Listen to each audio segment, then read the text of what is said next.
Baik, Assalamualaikum warahmatullahi wabarakatuh. Selamat malam saudara-saudara sekalian. Jadi kalau tadi dijelaskan saudara harus memiliki pengetahuan yang luas. Dalam sains itu ada istilah yang disebut sebagai liberal arts. Ya, liberal arts itu bukan berpikir liberal, tetapi kemampuan untuk membaca tanda-tanda zaman. Kemampuan membaca tanda-tanda zaman itu harus dilengkapi dengan pengetahuan-pengetahuan di luar bidang ilmu kita. Ya, maka itu dulu mengacu kepada Socrates, Plato dan lain sebagainya. Dikatakan bahwa seseorang yang berilmu itu harus memiliki pengalaman dan pengetahuan yang luas. Jadi mereka dulunya juga adalah seorang generalis. Ya. Jadi mereka ahli hukum juga, ahli matematika juga, ahli ilmu pengetahuan alam juga, ahli agama juga. Jadi mereka memiliki suatu bidang yang juga belum kita kenal pada hari ini sebagai spesialis-spesialis. Nah, saudara-saudara sekalian, saya beberapa waktu terakhir ini melakukan satu riset yang cukup lama yang saya lakukan untuk melihat apa yang akan terjadi di hari esok. Dalam pikiran saya, masa kita orang Indonesia tidak bisa memetakan sesuatu yang terjadi di hari esok. Setelah saya pelajari, ternyata semua penyebabnya ini adalah suatu rangkaian dari sains. Sains itu berkembang dari masa ke masa. Dan setiap kejadian itu atau penciptaan itu tidak berdiri sendiri, tetapi merupakan satu rangkaian seperti saudara menggunakan kalung. Satu mata rantai dengan yang lain itu semua saling terhubung.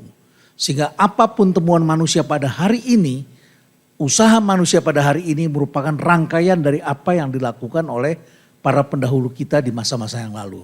Sehingga Isaac Newton itu pernah mengatakan bahwa if we can see farther, that's because we are standing upon the shoulder of a giant.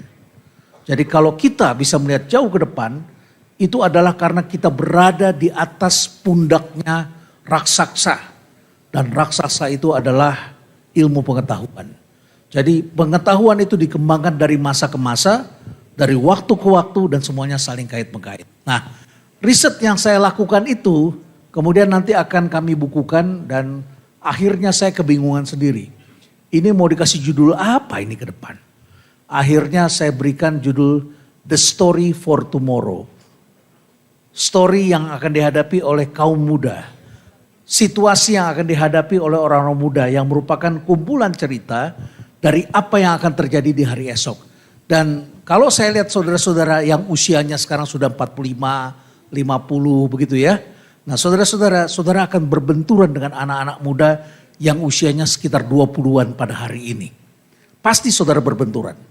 Yang sudah jelas saudara berbenturan di rumah lah dengan anak-anak saudara. Ya, pasti itu sudah terjadi. Cara pandang saudara dengan anak-anak saudara sudah pasti tidak sama. Dan ini menyangkut soal masa depan mereka. Apa itu? Saya ambil contoh saja misalnya mengenai binatang. Ya. Anak saya adalah seorang yang dia sekolahnya fotografi di New York. Kemudian setelah itu dia menjadi konservasi hari ini. Seorang ahli konservasi. Dia bekerja dengan binatang. Ya, mengembangkan sesuatu yang saat ini sangat penting sekali. Dan kemudian kami akan membuat sesuatu yang disebut ESG Center. Environment, Social and Governance. Nah saudara-saudara, anak saya kasih mainan mengelola satu zoo. Kecil zoo-nya, ya, tidak besar. Dia kemudian mengelola binatang itu. Apa yang terjadi? Yang terjadi dia perintahkan saya binatang itu untuk dilepas semuanya. Anda bayangkan generasi saudara-saudara kalau pelihara binatang itu dikandangin. Mereka minta agar binatang dilepas. Generasi saudara-saudara to some extent terlalu terkotak-kotak. Dan bahkan melihat binatang itu ada agamanya misalnya. Anjing adalah Kristen, kucing adalah miliknya orang Islam. Sampai seperti itu sehingga kemudian kita menyaksikan ada suatu peristiwa di salah satu provinsi anjing disiksa, dibunuh. Siapa yang melawan itu? Yang melawan itu adalah anak-anak muda. Bagi mereka tidak boleh itu dipisahkan. Anjing, kucing itu adalah semua ciptaan Tuhan. Tidak boleh disiksa, tidak boleh dibantai, tidak boleh diperlakukan tidak adil. mereka meminta ini menjadi perhatian kita yang disebut dengan konsep animal welfare. Ya. Jadi konsep animal welfare ini mulai masuk dalam pikiran anak-anak muda. Inilah the story for tomorrow. Apa-apa yang sekarang kita lihat, hal di masa lalu dan di masa hari ini yang kita anggap relevan kemungkinan besar karena disrupsi, ya, maka di masa depan ini tidak akan relevan lagi. Ya, dan ini penting supaya saudara-saudara mempunyai pandangan yang lebih komprehensif apa yang akan terjadi di hari esok. Karena hukum selalu ketinggalan untuk menjawab tantangan ini. Ya, Anda masih ingat dulu barangkali ketika ada taksi online, ya, dilarang oleh Menteri Perhubungan. Menteri Perhubungan kemudian minta untuk menyita, ya, kemudian bupati-bupati diminta untuk melarang. Dan pada waktu itu acuannya adalah undang-undang lalu lintas. Ya, setelah saya baca undang-undang lalu lintas itu memang berbeda sekali. Misalnya disebutkan kendaraan yang beroperasi di luar trayek harus dilengkapi dengan argometer. Bayangkan saudara-saudara, argometer aja dimasukkan dalam undang-undang itu. Ya, cocoklah itu untuk Bluebird, dilengkapi dengan argometer, harus punya pangkalan taksi, ya pangkalannya, dan harus dilengkapi dengan hal-hal lainnya. Yang sekarang kita lihat itu adalah cocok di perusahaan taksi yang sifatnya adalah standar di masa lalu. Dan ketika melihat taksi online, mereka tidak bisa terima. Para pengambil keputusan tidak bisa menerimanya. Padahal ini adalah masa depan. Karena sekarang masyarakat lebih percaya atau lebih menganggap penting waktu ketimbang jarak. Jaraknya boleh lebih jauh, tapi asal lebih cepat, saya bersedia membayar lebih daripada yang seharusnya. Saudara-saudara sekalian, maka orang lebih memilih GPS ketimbang memilih argometer. Jadi di situ ada tuntutan zaman yang berlaku. Ini banyak sekali nih hal-hal penting yang menyangkut soal persaingan, soal produk baru, tempat baru, ya, masalah-masalah baru. Ya. Ini akan muncul dan saudara barangkali sudah bisa menemukan di situ. Ada istilah-istilah atau kejadian-kejadian tertentu barangkali. Kalau saudara ingin klarifikasi silakan, saya akan, atau mau ingin kasih pandangan silakan. Ya, boleh ya? Saya kasih ke ibu dulu silakan. Ya.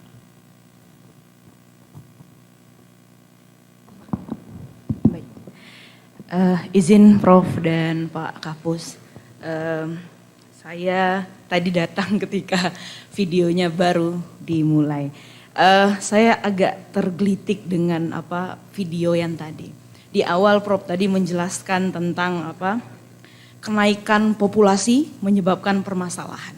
Tapi kemudian di beberapa bagian video tersebut malah ada beberapa hal yang kemudian berpotensi menghasilkan permasalahan ketika misalnya fertility rate itu menurun. Penurunan tingkat populasi baik itu dikarenakan keinginan maupun dikarenakan pandemi ya di beberapa saat yang lalu. Nah, padahal sebenarnya saya agak, karena saya dari diklat lingkungan, jadi terkadang saya sering berpikir sebenarnya permasalahan terutama lingkungan, kerusakan lingkungan itu sebenarnya dikarenakan manusianya sendiri. Terkadang juga sering terpikir kalau manusianya itu tidak ada, sebenarnya lingkungan itu menjadi menjadi mungkin lebih baik daripada apa yang kita pikirkan sekarang ataupun keadaannya ya sekarang. Mungkin itu yang ada di dalam pikiran saya. Mungkin minta penjelasan lebih lanjut. Terima kasih Prof dan Pak Kapus. Ya, baik, makasih. Ibu boleh tahu punya anak berapa? Oh belum, baik, oke ya. Nah begini, kenapa saya tanya begitu? Karena ini menyangkut soal perbedaan antar generasi. Saudara-saudara sekalian, ya, semakin tinggi pendidikan seseorang akan punya kecenderungan anaknya semakin sedikit. Itu hasil studi itu. Ya. Penemunya mendapat hadiah Nobel, namanya Gary Becker tahun 1992. Gary Becker meneliti tentang hubungan antara keluarga-keluarga di seluruh dunia dalam rangka evolusi. Jadi dia menemukan ternyata evolusi itu terjadi ketika manusia pertama dulu, ya, ketika jumlah anak sangat banyak. Kenapa jumlah anak sangat banyak? Karena yang hidup sedikit. Di era science 0.0. Science 0.0 itu belum ada ilmu pengetahuan yang kuat yang kemudian di-share dan diuji oleh orang lain. Belum ada. Pada saat itu orang hanya menggunakan apa kata dukun, apa kata orang pandai, apa kata orang yang dapat mimpi, ya, apa kata tokoh masyarakat. Pada masa itu jumlah anak banyak. Mengapa demikian? Karena sebagian anak yang dilahirkan mati. Oleh karena itu maka strategi keluarga adalah mempunyai anak yang banyak. Paling tidak 50% diantaranya hidup. Ya. Saya masih kecil masih sering tuh dulu. Tetangga satu-satu meninggal. Jumlah anak yang hidup itu sedikit dibandingkan dengan yang mati. Ya. Nah waktu berjalan Science 1.0 mulai ditemukan. Bahwa dokter yang membantu persalinan seorang wanita yang mengandung harus mempunyai cuci tangan. Dan alatnya semua harus disterilkan. Sejak saat itu angka kematian berkurang. Setelah itu kemudian muncul teknologi-teknologi untuk memperbaiki kesehatan. Muncul vitamin dan obat-obatan. Apa akibatnya? Akibatnya kemudian jumlah anak yang dilahirkan hidup semua. Tapi keluarga-keluarga pada saat itu masih belum terbiasa untuk mengurangi jumlah anak. Ya. Semuanya masih berpikir sebagian akan mati nih. Jadi anaknya banyak. Jadi generasi orang tua saya itu anaknya banyak. Istri saya ber11, saya ber5 bersaudara. Tapi begitu saya menikah saya tanya sama istri saya. Kita mau punya anak berapa nih? Ya, dia bilang sama saya, abang mau berapa? Saya bilang 3 ya. Jangan bang, 2 aja. Kenapa begitu? Abang mau saya cepat mati katanya. Dia bilang dia cepat mati kalau punya anak banyak. Akhirnya saya pahami, oh karena dia melahirkannya tidak mudah. Ya. Nah saudara-saudara sekalian, semakin tinggi pendidikan seseorang maka demand for children turun. Permintaan jumlah anak turun. Kenapa? Karena nilai waktunya dia lebih mahal daripada dia stay di rumah. Maka dia memilih seperti saudara-saudara memilih untuk bekerja. Dengan saudara memilih bekerja, maka saudara akan menunda usia pernikahan. Oke? Maka saudara akan menunda kelahiran anak pertama. Setelah itu kemudian jarak anak pertama dan kedua menjadi lebih jauh. Setelah itu kemudian dia berpikir lagi, nanti kalau saya melahirkan lagi, saya nggak bisa penempatan di tempat lain. Saya nggak bisa ikut pendidikan. Maka kemudian ditunda lagi kelahiran anak berikutnya. Dan akhirnya di seluruh dunia ditemukan jumlah anak berkurang terus-menerus. Semakin maju ekonomi, jumlah permintaan anak semakin berkurang. Yang terendah di dunia itu bukan di Eropa, tetapi di Asia. Korea Selatan 0,8. Sudah jumlah anaknya di bawah 1 rata-rata. Di bawah 1 itu artinya mayoritas keluarga punya anak 1 atau gak mau punya anak. Begitu. Itu di Korea. Ya. Kemudian angka bunuh dirinya pun tinggi di Korea Selatan hari ini. Nah, apa yang tadi ditanyakan adalah persoalan kita bagaimana ke depan. Saudara-saudara sekalian, kalau saudara sekolahnya pakai multiple choice, ya, maka saudara kebiasaan ingin dapat jawaban 1, tunggal. Saudara akan berpikirnya convergent, mengerucut. Harus ada 1 keputusan, 1 yang benar. Ya, 1 jawaban. Hari ini kemungkinan saudara menemukan beberapa jawaban untuk 1 kejadian.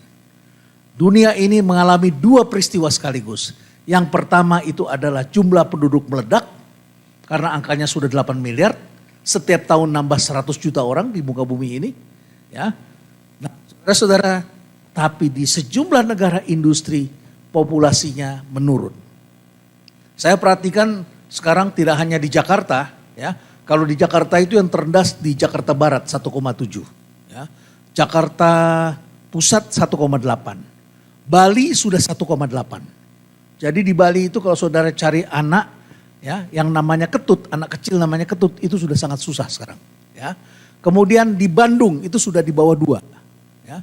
Kalau di bawah 2 jumlah penduduk akan berkurang. Dan ini akan menjadi fenomena di masa depan akan munculnya kota-kota hantu. Kota-kota yang sepi ditinggalkan. Di Jakarta sudah ada kawasan perumahan yang tidak seramai dulu. Ya. Saudara cari orang di jalan sudah berkurang, tidak seperti dulu. Jadi di daerah-daerah tertentu sudah akan terjadi perubahan. Dan munculnya di mana? di daerah pinggiran. Maka saudara jangan heran kemarin ada yang namanya Citayam Fashion Show. Ya, di mana itu Citayam? Daerah Depok, kesanaan lagi. Bojonggede, kesanaan lagi. Ya, saudara-saudara sekalian, itu bisa memungkinkan karena rel kereta api sudah disambung. Stasiun-stasiun sudah disambung sehingga anak-anak muda bisa sampai ke Jakarta Pusat. Itu namanya Citayam Fashion Show. Karena keluarga muda tumbuhnya di daerah pinggiran saat ini. Sekolah banyak berkurang. Nah, lantas masalah lingkungan hidup bagaimana? Saudara-saudara sekalian, masalahnya adalah manusia adalah makhluk yang dominan. Manusia sebagai makhluk yang dominan, ya, saudara kalau lihat ada burung bagus di kota, biasanya orang ngapain? Lihat burung terbang, burung bagus itu diapain biasanya? Ditangkap. Ya. Kalau ada ular diapain? Dibunuh. Ya. Saudara-saudara sekalian, karena itu adalah karena perilaku manusia yang sangat dominan. Sekarang saudara bayangkan nggak? Ketika saudara-saudara nanti ditugaskan di IKN, ya, di tengah hutan itu, walaupun itu hutan tanaman industri, ya, kebetulan saya menjadi komisaris di perusahaan milik otorita di sana, ya, baru saya diminta untuk pergi ke sana. Saudara-saudara, bayangkan kalau nanti saudara tinggal di sana, maka saudara akan bertemu dengan beruang madu yang jumlahnya masih banyak di daerah itu. Kira-kira apa yang akan dilakukan oleh manusia yang tinggal di situ? Ketika ketemu di jalan, diapakan? Dibantai kan? Ketemu buaya, diapakan buayanya? Dibantai. Coba saudara pergi ke Australia, saudara lihat alligator. Alligator biasa nggak di sana? Sangat biasa. Lapangan golf, di kolam renang penduduk. Masuk dia ke kolam renang. Apakah dibunuh? Tidak dibunuh. Mereka biasa melihat kanguru masuk ke pekarangan mereka. Tidak dibunuh. Saudara pergi ke Alaska, beruang itu hidup bersama dengan manusia. Tidak usah jauh-jauh, saudara pergi ke Brunei Darussalam. Di sungai itu ada buaya. Orang biasa saja tuh, gak ada upaya untuk membunuh buaya. Buaya tidak terganggu oleh manusia, manusia tidak mengganggu buaya. Jadi saudara-saudara sekalian, hidup berdamai dengan lingkungan itu penting. Tapi masalahnya adalah, apakah manusia bisa merusak lingkungan? Oh, sangat bisa. Karena manusia adalah makhluk yang tidak pernah puas. Maka barangkali saudara pernah mendengar quotes dari Mahatma Gandhi. Ya, Mahatma Gandhi pernah bilang bahwa alam ini cukup untuk memberi seluruh manusia makan. Tapi tak akan pernah cukup untuk memberi makan satu manusia yang serakah. Ya, kecenderungan itu yang kita mesti cegah, Ibu. Ya, jadi kalau manusia sudah dominan pasti dia akan merusak. Nah, hari ini saudara-saudara kita melihat ada dua hal yang bertabrakan. Ini yang bertabrakan, ya.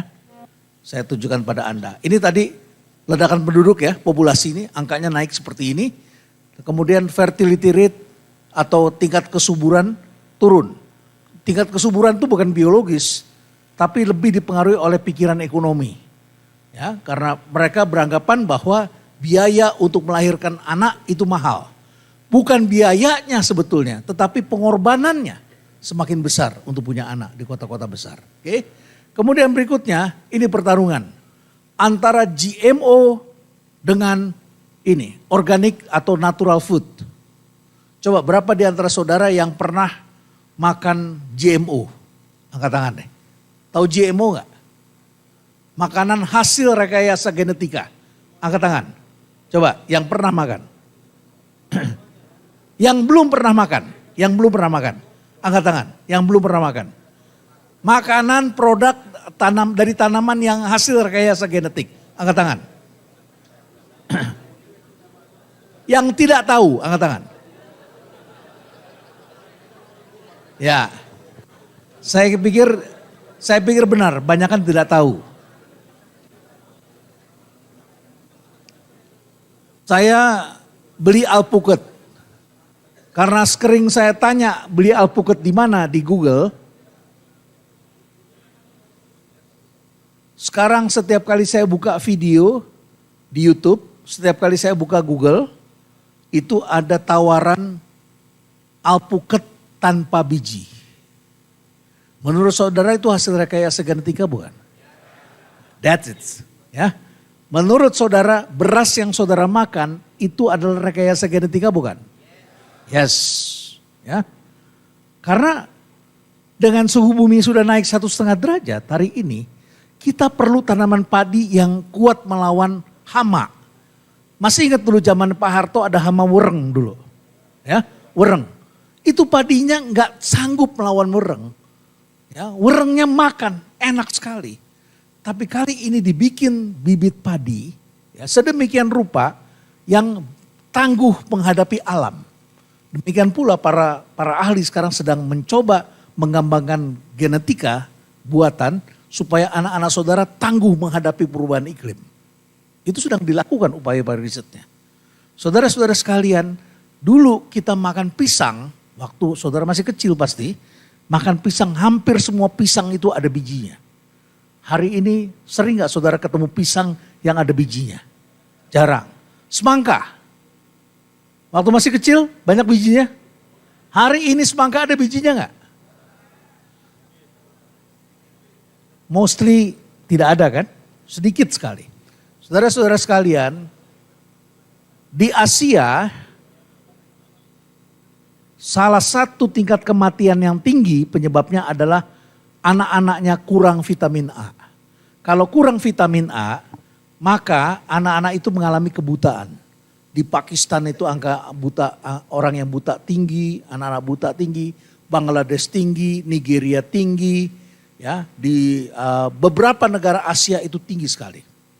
Maka ada sejumlah orang kemudian melakukan riset, bukan hanya buta, tapi anak-anak yang tidak memiliki cukup vitamin A itu akan memiliki masalah imun sistem.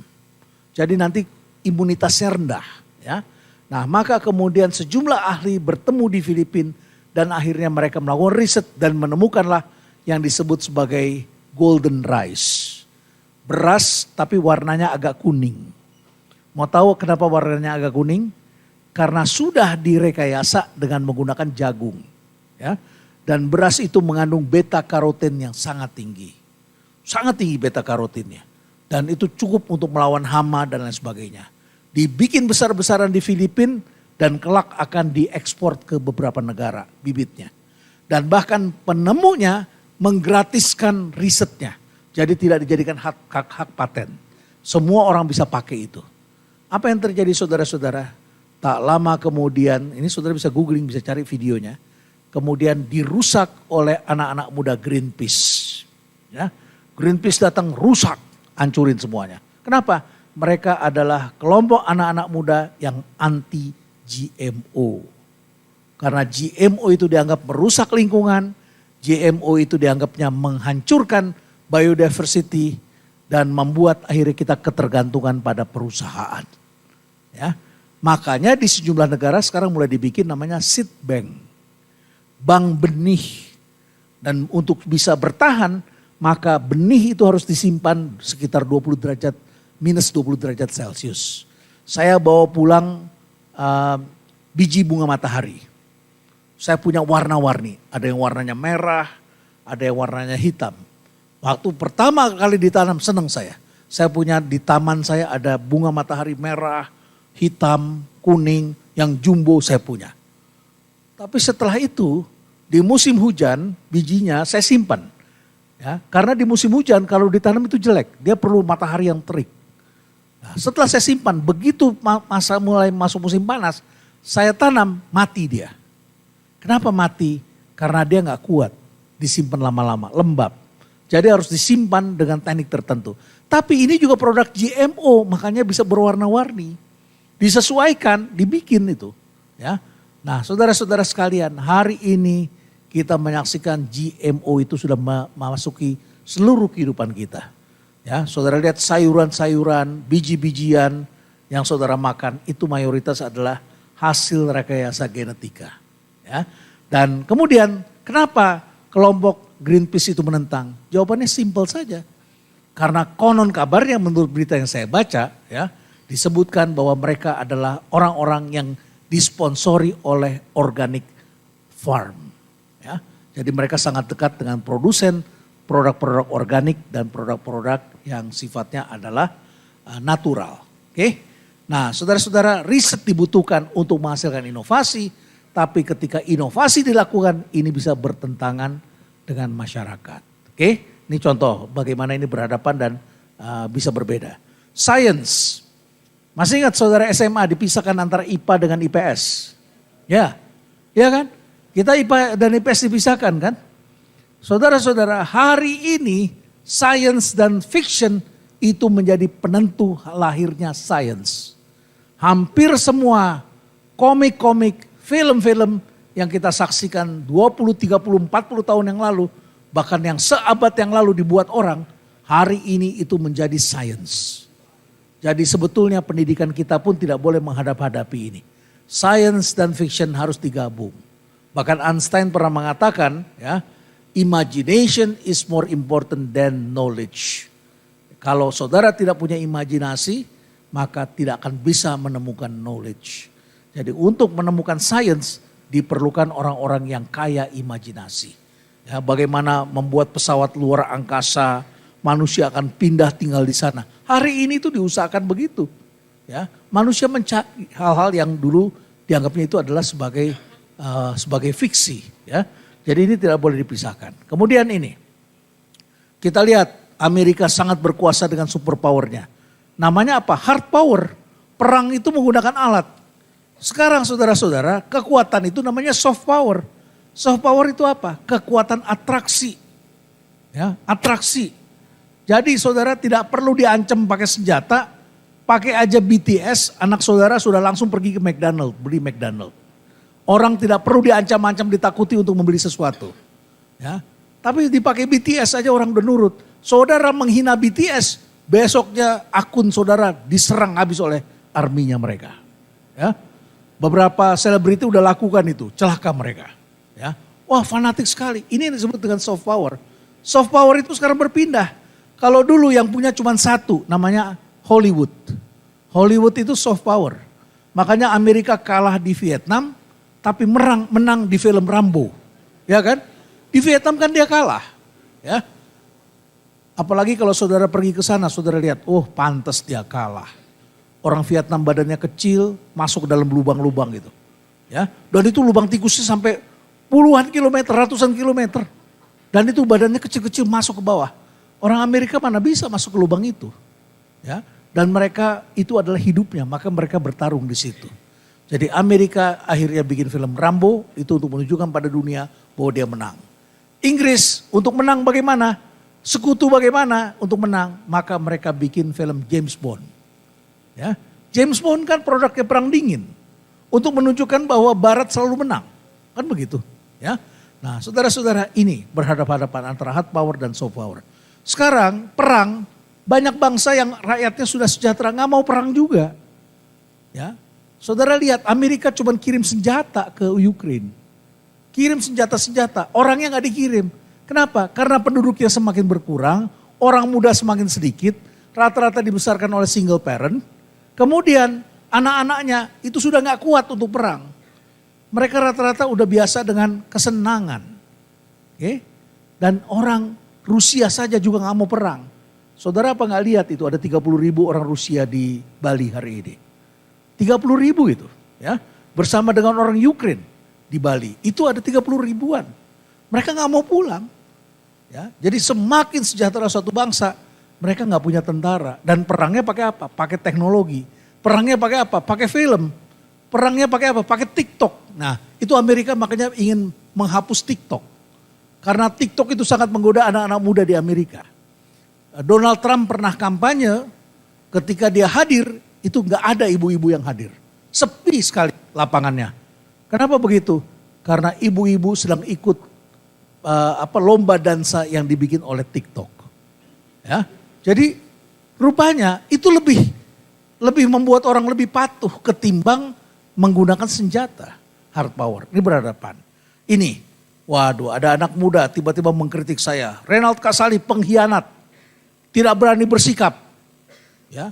Karena paginya saya dapat WA dari seorang pengusaha tekstil. Ini Pak, thrifting merusak masa depan bangsa. Saya bilang, waduh ini pengusaha tekstil, dia senang dapat duit ini ya. Dan ketika dia dapat banyak duit, ya dia senang-senang sendiri. Sekarang hari ini dia terancam dengan apa? Dengan thrifting. Ternyata sebelum saya membuat konten itu saya lakukan riset. Ternyata saya temukan thrifting ternyata bukan pakaian bekas. Thrifting adalah akibat dari disrupsi yang memunculkan toko-toko baru yang sekarang setiap 1 bulan, 2 bulan sekali fashionnya diganti yang baru. Saudara pergi ke Zara, ya bulan ini saudara beli baju buat anak saudara atau buat saudara lah, ya. Saudara beli baju di Zara, bulan depan saudara datang lagi model yang sama udah nggak ada. Saudara pergi ke Uniqlo itu begitu. Zara, Massimo Dutti, Uniqlo itu semua adalah fast fashion. Beda dengan di masa lalu. Kalau di masa lalu di barat orang bikin pakaian tuh ganti musim. Musim panas pakaiannya begini, musim dingin pakaiannya turtleneck dan lain sebagainya. Ya, orang bikin beda model. Nah terus kalau nggak laku gimana? Nanti dijual ke toko-toko second hand. Ya, dijual padahal bukan barang bekas itu. Hari ini itu karena setiap bulan harus ganti model, maka sampahnya jadi banyak. Nah sampahnya ini kemudian dikumpulin dan ada orang yang menampung. Oleh anak-anak muda sekarang jadi bisnis. Makanya saudara lihat jualan online itu banyak sekali yang jual thrifting. Kalau saya tanya sama mereka ini thrifting apa? Pakaian bekas. Begitu saya lihat, saya dalami ternyata ini adalah produk dari fast fashion. Sedangkan tekstil kita rata-rata adalah slow fashion. Dari mana lahirnya fast fashion? Dari disrupsi. Teknologi memungkinkan manusia untuk membuat produk lebih cepat dari masa lalu. Dan untuk itu maka harga menjadi lebih murah daripada sebelumnya. Dan bahan-bahannya kemudian bisa dikombinasikan dengan bahan-bahan lainnya. Dan anak-anak muda sekarang bisnisnya itu thrifting sekarang. Ya, mereka beli 1 bal. Kemudian setelah itu mereka cuci, mereka setrika. Mereka jual lagi. Tidak semuanya adalah pakaian bekas. Ya. Jadi kalau saudara pakai undang-undang perdagangan, barang bekas tidak boleh diperdagangkan, diimport begitu. Tapi kenyataannya ini mainannya anak muda. Di tengah-tengah pandemi orang gak punya pekerjaan. Di tengah-tengah situasi sekarang lagi sulit. Bagi saya ini adalah 2 hal yang bertabrakan. Jadi yang mana yang harus kita pilih? Sama seperti saudara pergi ke Jepang. Pemerintah Jepang juga bingung. Apakah menyediakan beras yang murah atau menyediakan lapangan pekerjaan buat para petani. Dan karena Jepang partai yang berkuasa adalah partai yang pro petani, maka petani itulah yang kemudian dibela oleh pemerintah Jepang. Kalau saudara beli beras di Jepang harganya mahal sekali. Tapi Jepang konsisten. Kenapa dia lakukan itu? Karena dia ingin melindungi pendapatan petani. Beda dengan kita. Ya. Jadi saudara-saudara sekalian, sekarang ini banyak sekali hal yang bertentangan berhadapan-hadapan. Online atau offline? Ini juga berhadapan-hadapan. Sekarang anak-anak muda setelah pandemi banyak startup gak punya duit. Gak bakar duit lagi. Maka gak ada lagi bebas ongkir. Diskon tidak banyak kecuali di TikTok. Ya, TikTok Shop itu yang banyak diskon. Betul ya ibu-ibu? Nah, ini bisa beli diskon ini kelihatan ya. Nah saudara-saudara sekalian, akibatnya sekarang banyak orang yang belinya offline. Karena gak perlu lagi dapat dikirim. Tunggu aja pulang kerja selesai sambil mampir ngambil. Karena ongkos kirimnya sekarang lebih mahal. Nah saudara-saudara saya tanya, kalau Anda sekarang jualannya offline, gak perlu lagi dong di online. Oh gak bisa Pak, karena di online itu menunjukkan eksistensi kita. Jadi kalau kita gak ada di online, kita gak eksis di offline. Ya, jadi dua-duanya, makanya disebut solusinya adalah O2O, online to offline. Jadi dua-duanya, bukan salah satu. Ini coba energi sekarang. Ini beralih kan, dari tadinya mesin, karena karbonnya ini merusak alam, maka manusia mulai bikin yang electric vehicle. Electric vehicle juga ada 2. Ada yang berbasiskan baterai, ada yang berbasiskan yang disebut fuel cell. Fuel cell itu hidrogen. Eropa itu larinya ke hidrogen. Asia larinya ke baterai. Ya. Jepang, Toyota itu nggak mau bikin yang baterai. Mereka pengen bikinnya hidrogen. Ya, jadi ini pertarungan. Makanya Arab Saudi sekarang mulai ribut sama Amerika. Karena orang sudah mulai meninggalkan minyak. Produksi minyak turun terus. Harganya sekarang tidak menguntungkan bagi Arab Saudi. Maka Arab Saudi sudah menciptakan visi Saudi 2030. Menciptakan kota-kota baru sebagai kota pariwisata. Tidak mau kalah dengan Uni Emirat Arab. Maka dibikinlah NEOM itu. Kota baru yang luar biasa sekali. Ya. Dan kemudian mereka mulai meninggalkan kongsinya dengan Amerika Serikat. Jadi Amerika sekarang jalan sendiri. Dan makanya dia mulai berteman dengan Iran. Iran itu musuh bebuyutannya Saudi itu. Siapa yang mendamaikan? Yang mendamaikan Tiongkok. Ya. Nah, jadi sekarang Tiongkok ini memegang peranan begitu. Kenapa? Karena Amerika sedang asik dengan dolarnya dan memberikan sanksi kepada negara lain. Membuat sejumlah negara termasuk Indonesia dan Malaysia takut dengan Amerika. Sangat takut kita. Jangan sampai nanti suatu ketika kita juga dikenakan sanksi. Ya, karena tidak sejalan dengan politik luar negerinya Amerika. Dikenakan sanksi, repot kita. Bayangkan kalau saudara kena sanksi seperti Rusia. Dilarang menggunakan SWIFT. SWIFT itu adalah sistem yang menyangkut seluruh dunia penggunaan elektronik untuk menggunakan transfer uang itu. Ya. Sehingga uangnya orang-orang Rusia hari ini tidak bisa dipakai. Ya, karena dilarang menggunakan SWIFT. Dikenakan sanksi oleh Amerika. Kenapa Amerika memberikan sanksi? Karena Rusia mulai memegang peranan yang penting di Eropa dalam perdagangan migas. Mereka bangun pipa yang panjang untuk memberikan minyak kepada Jerman. Ya, sehingga peranan Rusia di Eropa juga sangat besar. Nah, ini menjadi masalah begitu ya. Jadi ada sanksi-sanksi. Ini berhadapan semua. Dunia asli dengan dunia apa? Dengan dunia artificial. Sekarang coba saudara bayangkan anak muda rapatnya pakai. Kalau kita kan cuma Zoom meeting aja kan. Anak-anak muda bilang gak asik rapat Zoom meeting. Mereka maunya rapatnya tuh orang-orangnya pakai avatar. Ya, pakai avatar semuanya. Saya bilang apa-apaan itu ya orang pakai avatar segala macam. Coba kalau saudara jadi hakim, saudara mengadili perkara ya. Suatu ketika ada orang ini kejadian ya. Seorang perempuan mengaku diperkosa di metaverse. Ketemu aja dia enggak sama orang di sana. Terus ditanya sama orang di sana, diwawancara sama wartawan. Jadi Anda diperkosa? Iya, saya diperkosa. Terus apa rasanya? Disorientasi. Saya bingung, disorientasi. Saya stres. Yang diperkosa siapa? Avatar saya. Jadi avatar yang diperkosa itu sudah bikin heboh seluruh dunia. Ya. Tapi kalau mau diadili, undang-undangnya belum ada. Ya. Saudara jadi hakim, pasti saudara bingung. Ngerti avatar aja belum tentu saudara ngerti, ya kan? Ya. Masuk ke meta aja berarti belum pernah barangkali, ya kan? Ya. Nah, jadi begitu Bu, kurang lebih ini dunia berhadapan. Manusia bisa merusak lingkungan kalau manusia begitu dominan dan kemudian tidak dijaga dengan nilai-nilai. Jadi masuk ke IKN, saya sudah bantu bikinkan untuk IKN Pak Samsul. Saya bikinkan dulu semua orang yang akan berangkat ke IKN harus ikut training namanya do and don't. Apa yang boleh dan apa yang tidak boleh. Ya. Nilai-nilainya tinggal di sana bagaimana. Karena itu di hutan. Ya. Bisa jadi saudara nanti sehari-hari ketemu dengan beruang. Saudara ketemu dengan burung yang bagus. Celakanya nanti saudara uber-uberan tuh cari burung itu, dikejar itu, ditangkap itu ya. Kira-kira begitulah kurang lebih. Ya, Oke Bapak Ibu sekalian kita beri tepuk tangan untuk Pak Renal Kasali.